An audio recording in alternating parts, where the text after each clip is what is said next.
मैं वीरेंद्र जी, धन्यवाद आपका हमारे साथ जुड़ने के लिए। मैं आपसे जानना चाहता हूं कि राष्ट्रपति के अभिभाषण के बाद सत्ता पक्ष और प्रतिपक्ष ने जिस तरह का रिएक्शंस दिए हैं, उससे आपको क्या प्रतीत हो रहा है कि अब आगे आने वाले समय में सदन में किस तरह का टकराव होगा? और दूसरा, इस बार उत्तर प्रदेश वालों का काफी बोलबाला मुझे सदन के भीतर दिख रहा है, और विशेष तौर पर मैं जिक्र करना चाहूंगा वो अयोध्या वाले। वीरेंद्र जी, देखिए, जो आज राष्ट्रपति का भाषण था वो सरकार का भाषण होता है एक तरह से, और सरकार ने क्या किया है और क्या करेगी आज। लेकिन जो बातें हुई वो तमाम सारी तरक्की की बातें हुई, तमाम कश्मीर से लेकर कन्याकुमारी तक हुई। लेकिन आज धारा 370 की बात नहीं आई, 3 तलाक की बात नहीं आई, सीए एनआरसी की बात नहीं आई, जीएसटी का उल्लेख नहीं हुआ।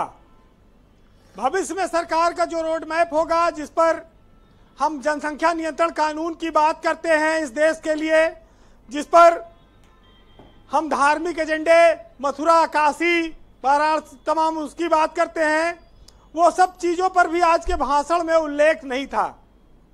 तो स्वाभाविक है कि इस देश को स्थिर सरकार तो मिली है, लेकिन एक तरफा कार्रवाई करने वाली सरकार, उसको अपने साथियों पर निर्भर रहना पड़ेगा।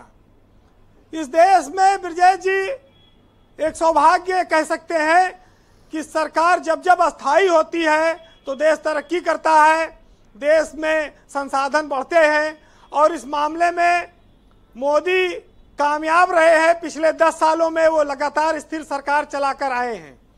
तीसरी बार उनकी सरकार आई है और उसने ये बताया है कि हम संविधान की मर्यादा और मंशा के अनुरूप इस देश को चलाएंगे। लेकिन संविधान का जो कहा जाए कि विपक्ष का की हवा थी, वो जो समस्या थी संविधान खत्म करने का आरोप था, वो बीजेपी का पीछा नहीं छोड़ रहा है। चाहे लाख करें, लेकिन वो किताब अपने हाथ से ये नेता छोड़ने को तैयार नहीं, विपक्ष वाले।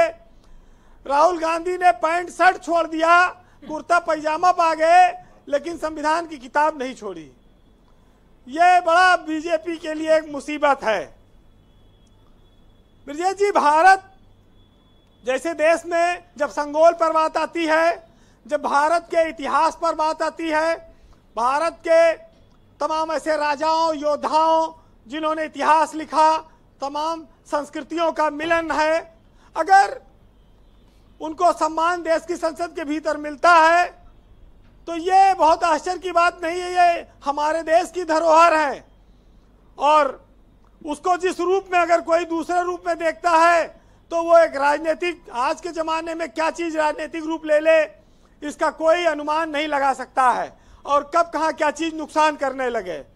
लेकिन संगोल कोई अभिशाप नहीं है, वो एक प्रतीक है हमारे गौरव का, हमारे गर्व का, हमारे स्वाभिमान का। आप इसको इस रूप में भी देख सकते हैं। लेकिन अब बीजेपी के सामने समस्या यह है कि पिछली 3 बार की तरह अकेले दम पे बहुमत नहीं है, सहयोगियों के साथ है, एनडीए के साथ है। सब वही बन गए, प्रधानमंत्री, गृह मंत्री, रक्षा मंत्री, लोकसभा अध्यक्ष, सब वही पुराने हैं सब लोग। लेकिन अब की बार नंबर 2 के नेताओं की भी पूछताछ ज्यादा है। राजनाथ सिंह है, नितिन गडकरी है, शिवराज चौहान है, इनका सबका भी बड़ा महत्व दिख रहा है। तो इस अभिभाषण में इन सबकी भी योगदान को आप देख सकते हैं कि ये लोग भारत के भविष्य में और बीजेपी के राष्ट्र निर्माण में भी अब इनकी भूमिका होने वाली है या हो चली है। अब ब्रजेश जी, एक कहते हैं शायद राहुल गांधी कसम खाए रहे कि जब तक उत्तर प्रदेश से नहीं जीत के आएंगे तब तक कुर्ता पैजामा नहीं पहनेंगे। शायद इसीलिए पैंट टी शर्ट उन्होंने उतारी। और दूसरा, वो नेता विपक्ष बन गए हैं। नेता विपक्ष एक तरह से भविष्य के प्रधानमंत्री पद का दावेदार भी होता है।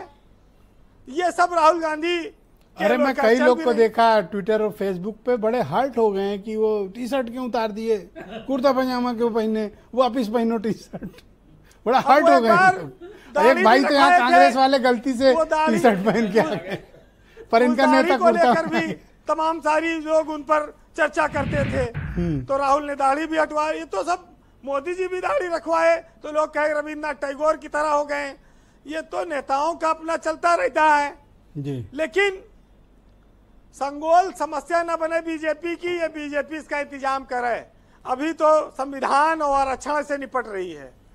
ये जरूर ब्रजेश जी बात बार बार कही जाती है। आपने भी कहा कि आजकल अवधेश प्रसाद अखिलेश यादव के साथ हरदम दिखते हैं। अच्छा आप बताओ, आपको नहीं दिखते हैं? हमेशा दिखते होंगे। अब देखिए उत्तर प्रदेश में जो काम राजेंद्र चौधरी करते हैं वो दिल्ली में अखिलेश यादव ने अवधेश प्रसाद को अपने साथ बिठा लिया। बड़ी ऊंची बात कह दी। तो ये यूपी में राजेंद्र चौधरी को डिप्रेशन आएगा और दिल्ली में अवधेश प्रसाद। बस ये है मामला। और दलित वोटों को लेकर जो संविधान का दांव चला कांग्रेस ने और राहुल ने। देखिए एक सवाल एक यह आया है कि राहुल ने पूरे देश में संविधान की किताब लेकर घूमे, लेकिन बीजेपी खाली यूपी में काहे हारी? पूरे देश में संविधान नहीं चला, यहां कैसे चल गया? तो यहां चलने के पीछे कारण है कि उनको अखिलेश यादव और समाजवादी पार्टी की ताकत मिल गई। दलित को भी एक सहारा मिल गया जिसमें एक कांग्रेस के साथ भी वो आने में आसानी समझी। दूसरा, अखिलेश यादव ने बहुजन समाज पार्टी से आए हुए कम से कम 20 लोगों को जो दलित समाज में काम किए थे, दलित समाज के थे, उनको लोकसभा का टिकट दे दिया और उनमें से दर्जन भर लोगों को एमपी बना दिया। तो मायावती की काट मायावती के लोगों के माध्यम से ही उत्तर प्रदेश में हुई, जिसकी वजह से दलित समाजवादी पार्टी तक पहुंचा। तो अब उसको रोकने के लिए अवधेश प्रसाद एक चेहरा है। बहरहाल जी वीरेंद्र जी, वक्त तो चीजें सब आता है, चलता रहता है। कुमार विश्वास की एक कविता है, सुनिएगा, बहुत शानदार है कि राजवंश रूठे तो राज मुकुट टूटे तो सीतापति राघव से राजमहल छूटे तो आशा मत हार तार सागर के एक बार पत्थर में प्राण फूक सेतु फिर बनाना है और पतझड़ का मतलब है कि बसंत फिर आना है। बहुत शुक्रिया वीरेंद्र जी, आपका बहुत बहुत धन्यवाद हमारे साथ जुड़ने के लिए, अपने इनपुट, फीडबैक और पॉलिटिकल ऑब्जर्वेशन